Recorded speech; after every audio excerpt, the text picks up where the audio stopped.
Good morning. Today I am going to do a video about your vote. Um, I don't do political readings as a rule because my husband is a federal employee, and I feel like I wouldn't want to do anything at all that jeopardizes him in any way whatsoever. So I exercise a certain level of caution in this sense because it's for him it's more than just his he every 4 years he has a new boss basically, and it is the president of the United States. So with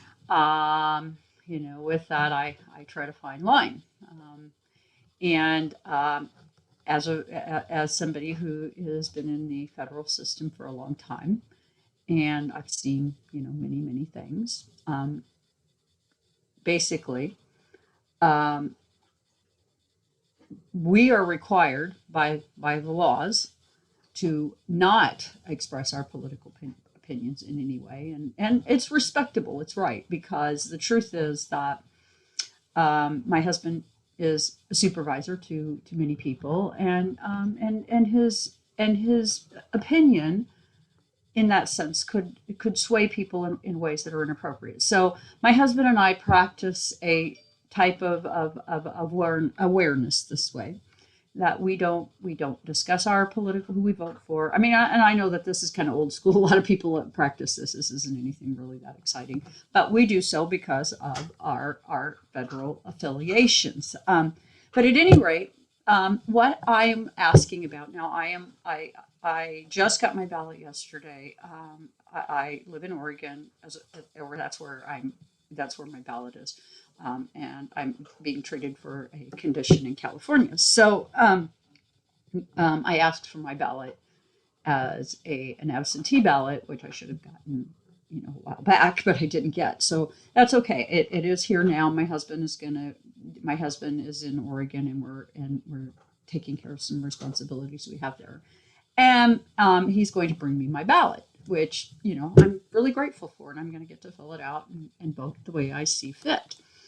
But why am I bothering to even do a video on your ability to vote? Well, I'm really sensing a lot of disenfranchising going on in the voting system. It is, um, I've never really thought that we would come to a place where maybe our vote wasn't assured. Maybe we don't actually, maybe things aren't quite as solid as we thought. Okay, and that is kind of what I'm getting. I mean, it's like there are people that are going to get to vote, yes, and there are people who are not going to get to vote.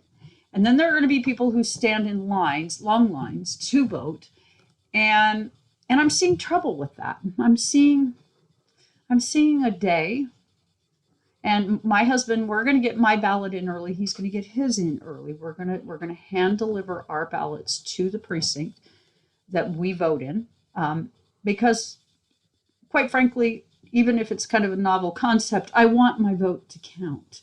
Okay, so with that, we are going to ask the cards, and I'm going to use the Emmy Brady deck. I did a video earlier, and I was having lighting problems and all kinds of stuff, so I just scrapped it and started over. So because it just didn't work. So anyway, I'm going to put the laptop down, and I'm going to select 14 cards, and we're going to ask about Election Day. Spirit, please help us to understand the energy of Election Day. What do you want us to know about voting at this time in this really bizarre energy?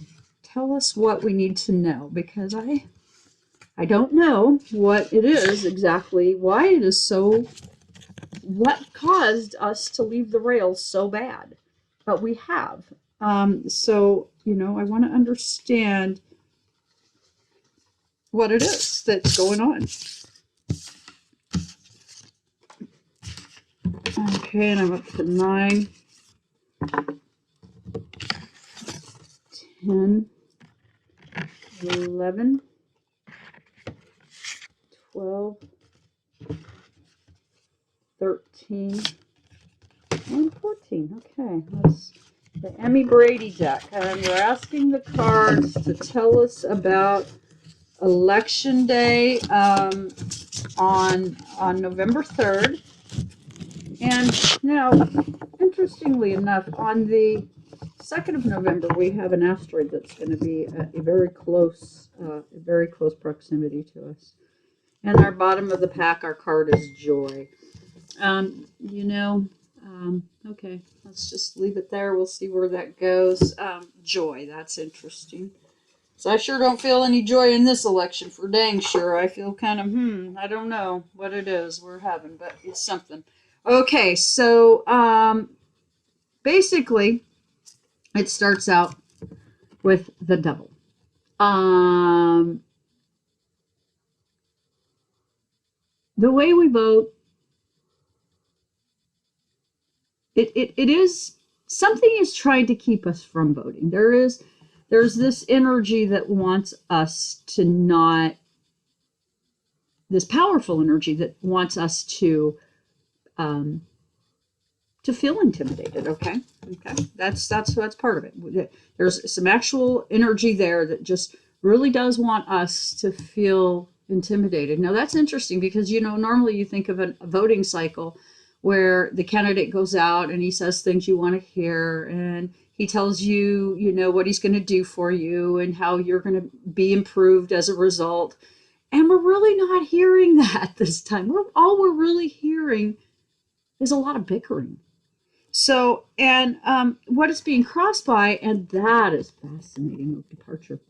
Okay, so, and that gets into something else that I think we're going to see laid bare some truths about politics. And I think that perhaps when we vote this time, we are going to explain some truths to the people in DC. That's interesting. So, okay. What's above is the Mother of Arrows. This energy of this energy of us really thinking and wanting, feeling like our voting system is solid. But you can see there's an arrow splitting something in half. So maybe it's not as solid as we think. And so let's just move on. That's interesting. And basically we get the World card. Now again in the past, but this isn't just something in the United States only. This lack of desire for the way we have done things in the past to continue. And I'm not really altogether sure why democracy is so embattled right now, but it does seem to be deeply embattled, and not just here. I mean, Britain, where they're wanting to leave the financial situation they're in, and exit the euro. So this is something that's really happening everywhere. In the below position, it was a lot of work, and it took a lot of discipline for a good deal of structure to get us to this point where our ability to vote is so embattled. And who is this? Well, my take on it is that it is really the corporate wheel that wants to roll a certain way, and without regard to the people who actually keep that corporate wheel rolling. There's a lot of debris underground. It's like they're trying to bury us alive with stuff. But we're talking about voting, and having a system that allows us to vote, and it's really gotten bad. Okay, and the reason it's gotten bad and what's coming is we have apathy. We are not engaged in the process. This is a 4 of cups, and basically, many of us feel like our voices are not heard, so we're ready to just say, okay. You can't do that. That's part of why Spirit has done so much to fire us up, to get us moving, to get us to think. I mean, we've got a pandemic, we've got a financial crisis, we're being told our Social Security is an entitlement. And for those of you who don't know, a lot of the federal employees don't get Social Security. They get other means of retirement. So, folks, do not be fooled. You're getting your money taken from you, and they're telling you not to vote, not to do anything about it, just to go ahead and go along with it. You can't afford to do that. You just cannot. You need to get out and vote. You need to make sure your voice is heard. Apathy is not the answer. Okay? And it takes temperance, pouring from one cup to the next. To go out and vote this time is going to take temperance. Some of you are going to stand in long lines. Some of you are going to feel like you're in hostile territory. But at the foundation, at the root of it, it is necessary to do so. Get out and vote. Get out and vote. Okay? At all costs, get out and vote. And we get the mother of horns. Our voices need to be heard, and our voices are going to be heard. And notice the beautiful colors. Today I went out when I was walking, and there is a heron in our little pond where I live, and beautiful little heron. And I felt it tell me that its wings were injured. It was all by itself, but look at this. Look at this picture. It's like these birds are trying to tell us that new things are coming. Look at this color up above, that purple, that third eye color, that color, the chakra color of the third eye, and the sacral. And, we are coming to a new place. We are going to start being more connected.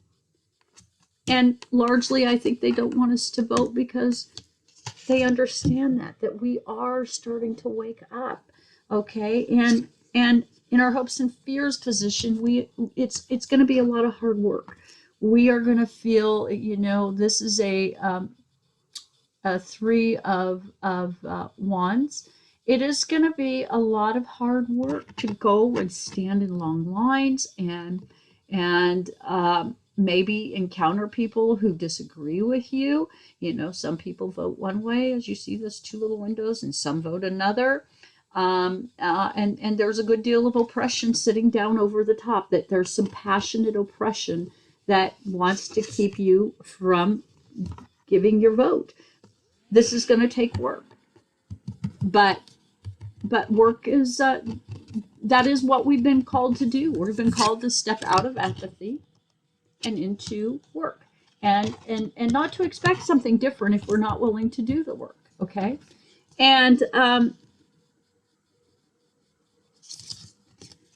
after we vote, now I love this. Thank you, Spirit. We're going to feel inspired. Okay. We're going to feel some hope, because now I don't believe we're going to know the results of the election for a bit, because, well, there's been too many things said and done at this point to have any hope that this election is going to be simple, straightforward, and to the point. It is not. So we have inspiration, something new, the one of feathers. It's like we're going to have a really dark day. The vote is going to be hard. We're going to feel really uncomfortable. But out of this vote, something new is coming. And how hopeful is that? And because we have been feeling like, and if you see, this is a predator. It's a tiger up in a tree on a limb, basically watching from above what goes on below.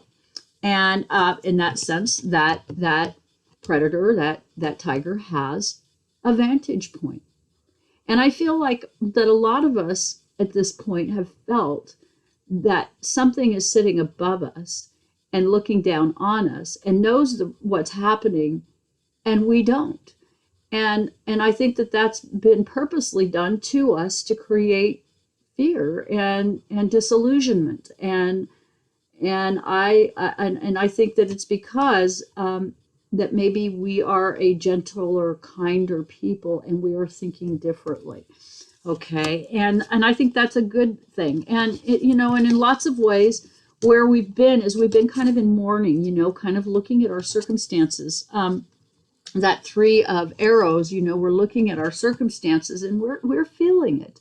We're feeling like we're looking over our losses and trying to understand how we got here. Well, we got here because we had apathy, and we got here because we let people get advantage over us.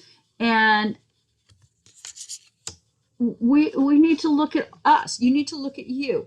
And this vote in some ways is going to have a sense of finality. Is it a finality to us, the voters, or is it a finality to Washington, D.C.? Well, I think I'm ready to say this, and I'm kind of happy to say this. I think it's to DC. I think DC is going to get its wake up call. The arrows are going to come in. Those are our votes. And we're saying to DC, we need for you to listen. We need you to pay attention. The way this is going isn't representing me. And folks, I don't think this is a Democratic problem, and I don't think this is a Republican problem. I think a lot of our politicians have just been more of the same, more of the same, more of the same, and we've gotten used to it, and we've accepted this is our lot in life. And I'm not sure we have to anymore. Okay, and basically we get the seven of roots. We are going to go through a rapid growth cycle as a result of this election.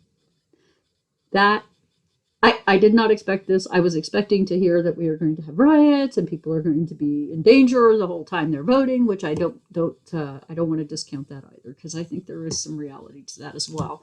I think there's going to be some problems this time, but I think I see a lot to be hopeful for. And on the bottom of the pack, due to this voting cycle, many of us are going to feel some joy that maybe things, how we got here was pretty uncomfortable, and we do definitely want we want the contents of our cornucopia to be addressed. But where we're at is the election happens, and then we have some joy, and the USA card, the star, begins anew. And with that, I conclude. Please do hit the like, share, and subscribe button. And if you would like to have a reading, join me on www.twiggie.com, TWIGGIE. I provide a full range of astrology readings, natal charts, archetype reports, past life readings. At any rate, go to my website, take a look around. And if you'd like a reading, please do contact me on my website. Thank you for joining me here today.